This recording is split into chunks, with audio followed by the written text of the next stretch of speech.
सर्वश्रेष्ठ भक्तों को जय श्री राम।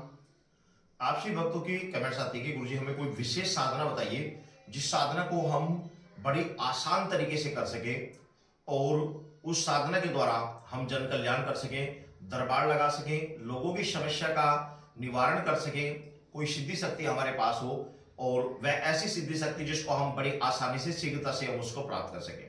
तो आज मैं ऐसी आपको साधना बताने वाला हूं।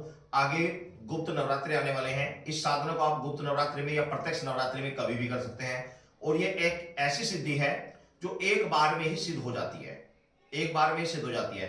लेकिन सबसे पहले मैं आपको एक चीज बता दे रहा हूं कि आप लोगों की कमेंट्स थी कि कोई ऐसी सरल साधना बता दीजिए जो बड़ी जल्दी सिद्ध हो जाए। देखो भाई, मैं एक बात बता दे रहा हूं, आप लोग साधना करते हैं लेकिन आपको सफलता प्राप्त नहीं होती। हमें इस बात का दुख, आपके मैसेज देखकर दुख होता है। क्यों होता है? क्योंकि जब मैं कुछ लोगों के मैसेज आए, फिर मैंने उनसे संपर्क किया, उनसे पूछा भाई आपने साधना किस तरीके से की, क्या क्या नियम फॉलो किए, तो पता लगता है कि उन्होंने जो नियम फॉलो करने चाहिए थे वो नहीं कर रहे हैं। जैसे कि एग्जाम्पल देखो, किसी भी साधना को साधने के लिए, किसी भी शक्ति को प्राप्त करने के लिए अपने आप को तपाना पड़ता है, हमें उसके अनुकूल बनना पड़ता है। जब भी कोई साधना करते हैं, अगर हम उसे एक मनोरंजन के हिसाब से या फिर जितने चाव के साथ शुरू में स्टार्ट करते हैं और बाद में वह लगाव हमारा कम हो जाता है तो वो साधना सफल नहीं हो पाती। जैसे कि मैं एग्जांपल आपको बता दे रहा हूं, आप ध्यान से समझ जाओगे। सभी साधनाओं के ऊपर ये चीज लागू होती है।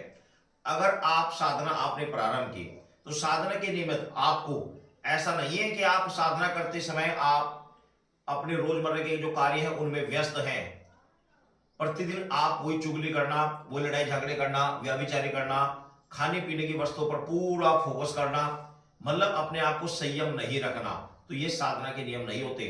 अगर मान लिया आपके मन में ये चल रहा है कि मैंने साधना ली हुई है 11 दिन की या 21 दिन की, ये पूरे हो जाए, उसके बाद मुझे ये भोग भोगना है, ये मुझे उसके बाद ये चीजें खानी है, ये चीजें कुछ समय के लिए रुकी हुई हैं, मन मतलब पूर्ण रूप से जब तक भाव भोर होकर आपको ये नहीं मन में सेटिस्फाई होने का कि मुझे अमुक देवता की सिद्धि या अमुक देवता की कोई शक्ति प्राप्त करनी है, मुझे उनका आशीर्वाद प्राप्त करना है, पूरी लगन के साथ जब तक आपके मन में ये नहीं आएगी कि बस कि काश कोई किसी तरीके से भी मुझे उनके दर्शन हो जाए, किसी भी तरीके से मेरी उनसे वार्तालाप होए, जब तक आपके मन में वो भाव नहीं आने का, जब तक वो लगाव नहीं आने का, वो लगन नहीं आने की, तब तक सिद्धि साधना में आप उसी प्रकार है जिस प्रकार आप साधना करने से पहले खड़े थे।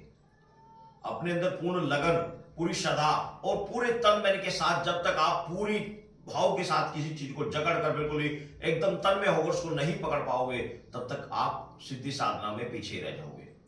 तो मैं जो आज साधना की बात कर रहा हूं, ये आगे जैसे कि 19 जनवरी को आगे गुप्त नवरात्रि प्रारंभ होने वाले हैं, तो इसमें आप कर सकते हैं या अन्य किसी भी नवरात्रि में, गुप्त या प्रत्यक्ष नवरात्रि में कर सकते हैं। ये साधना है त्रिपुर भैरवी की।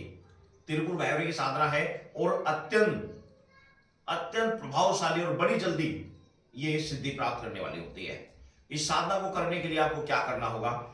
प्रथम नवरात्रि के प्रथम दिन सुबह ही उठकर स्नान आदि आपको कर आपने जो पूजा स्थान है उसको आप पहले से व्यवस्था करके रखे, वहां पर साफ सुथरा करके अच्छी प्रकार से वहां पर लाल कपड़ा बिछाकर उसके ऊपर माँ त्रिपुर भैरवी की या माँ भगवती की फोटो, जैसे कि चौकी लगाई हुई है, श्री गणेश जी है, इस प्रकार चौकी लगाकर उसके ऊपर लाल कपड़ा बिछाकर श्री रामचंद्र जी विराजमान है, इस तरीके से आपने माँ भगवती या त्रिपुर सुंदरी की फोटो आपने लगा लेनी है और फिर उसके साथ ही आपने सामने कलश स्थापित कर देना है। ठीक है ना?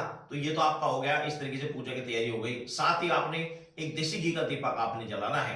देसी घी का दीपक जलाकर धूमबत्ती, सुगंधित धूमबत्ती जलाकर आपने माँ त्रिपुर सुंदरी के सामने बैठकर ये साधना आपकी, अगर आप सुबह सुबह कर रहे हैं ब्रह्म मुहूर्त में तो आपका पूर्व दिशा की ओर मुख रहेगा, यदि रात्रि में कर रहे हैं 12 बजे से पहले तो पश्चिम दिशा की तरफ आपका मुख रहेगा। यह साधना सुबह 4 बजे से 6 बजे तक और रात्रि 11 बजे से 1 बजे तक की जाती है, ध्यान रखना। और इस साधना में जो मंत्र है बहुत छोटा सा है और बहुत ही शीघ्र उसकी संख्या पूरी हो जाती है। आपने क्या करना है? रुद्राक्षी माला ले लेनी है। रुद्राक्षी माला को पहले ही जल, गंगा जल इत्यादि से पवित्र करके उसके बाद में आपको साधना करनी है और 9 दिन तक ये साधना चलेगी। इन 9 दिनों में आपको ध्यान रखना है कि इन 9 दिनों में पूर्ण संयम के साथ बाहरी काम को पहले से ही निपटा कर रखो, नवरात्र से पहले ही, और उस समय पूर्ण रूप से भक्ति भाव से माता को समर्पित होकर पूरा दिन कोशिश रखें कि माता के चरणों में बैठकर आप मंत्र जाप करते रहें, दुर्गा सप्तशती का अध्ययन करते रहें, माता के चरित्र का गुणगान करते रहें, माता का ध्यान करते रहें। कुल मिलाकर पूर्ण रूप से अपने भक्ति भाव से होकर पूर्ण रूप से माता का ध्यान करते हुए आपने कंटिन्यू आपने ध्यान करना है। तो आप इस सिद्धि साधना में अवश्य सफलता प्राप्त कर पाएंगे। तो अब आपने क्या करना है, आपने दीपक जला दिया, आपने भोग प्रसाद के निमित्त आपने कोई मिठाई ले लीजिए, पंचमेवा ले लीजिए या कोई मिठाई ले लीजिए, पतासे ले लीजिए, लौंग ले लीजिए, कपूर ले लीजिए। इस प्रकार सामने रखकर आपने सर्वप्रथम धरती माता को प्रणाम करके, अपने गुरु को प्रणाम करके, अपने पितरों को प्रणाम करके, फिर आपने गणेश जी का ध्यान करके, भगवान शंकर का ध्यान करके, उसके बाद में आपने त्रिपुर सुंदरी का एक मंत्र मैं आपको बता रहा हूं, त्रिपुर सुंदरी भैरवाई भैरवी का मंत्र आपको बता रहा हूं। इस मंत्र का आपको जाप करना है। वो मंत्र कौन सा है आइए जानते हैं। वह है ओम त्रिपुर सुंदरी भैरवाय नमः, ओम त्रिपुर सुंदरी भैरवाय नमः, ओम त्रिपुर सुंदरी भैरवाय नमः। इस मंत्र का आपको जाप करना है। ये मंत्र आपने जाप करना है पूरा 100 माला। जी हाँ, देखो बिना कुछ करे कुछ नहीं प्राप्त होता। 100 माला आपको जाप करनी है। बहुत छोटा मंत्र है, ओम त्रिपुर सुंदरी भैरवाय नमः, ओम त्रिपुर सुंदरी भैरवाय नमः, ओम त्रिपुर सुंदरी भैरवाय नमः, ओम त्रिपुर सुंदरी भैरवाय नमः। इस तरीके से आपने कितना जाप करना है, 100 माला आपको जाप कर लेनी है। तो ये जो जाप है, इस जाप को करने में आपका तकरीबन 2 घंटे से पहले ही आपका जाप कंप्लीट हो जाएगा। तकरीबन 1.5 घंटा लगभग लगता है, तो आपका जाप इतनी देर में कंप्लीट हो जाता है। उसके बाद में अपने मां भगवती को कपूर जलाकर, त्रिपुर सुंदरी भैरवी को कपूर जलाकर, उसके ऊपर लौंग का, पंचमेवे का या मिठाई का भोग आपने त्रिपुर सुंदरी को लगा देना है। जल का लोटा एक वहीं पर पूजा स्थान पर भरकर रखे, उससे जल छीटा आपको जल से आपने जल आपको माता को समर्पित करना है। उसके बाद में उस जल के लोटे को उठा लीजिए, उसके अंदर थोड़ा मीठा डालकर उसको किसी पेड़ में डाल दीजिए, पुनः एक लोटा भरकर वहां पर रख दीजिए। इस तरीके से आपकी ये साधना कंटिन्यू 9 दिन चलेगी, गुप्त तरीके से चलेगी।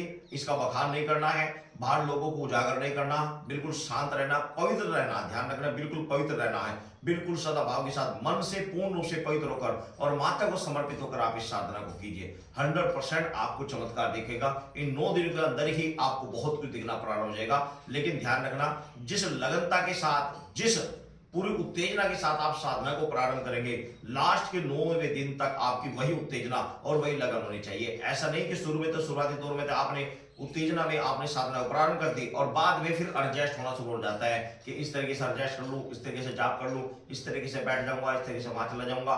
तो ये एडजस्ट थोड़ा काम नहीं चलेगा। 9 दिन यदि माता को समर्पित करने तो समर्पित करने हैं, पूर्ण रूप से पूरे भक्ति भाव से समर्पित करने हैं। फिर बाहरी काम को तिलांजलि दे दीजिए, श्रद्धा भाव के साथ इसी काम में डट जाइए, तभी जाकर आपको इसमें सफलता प्राप्त होगी। सर्वभक्तों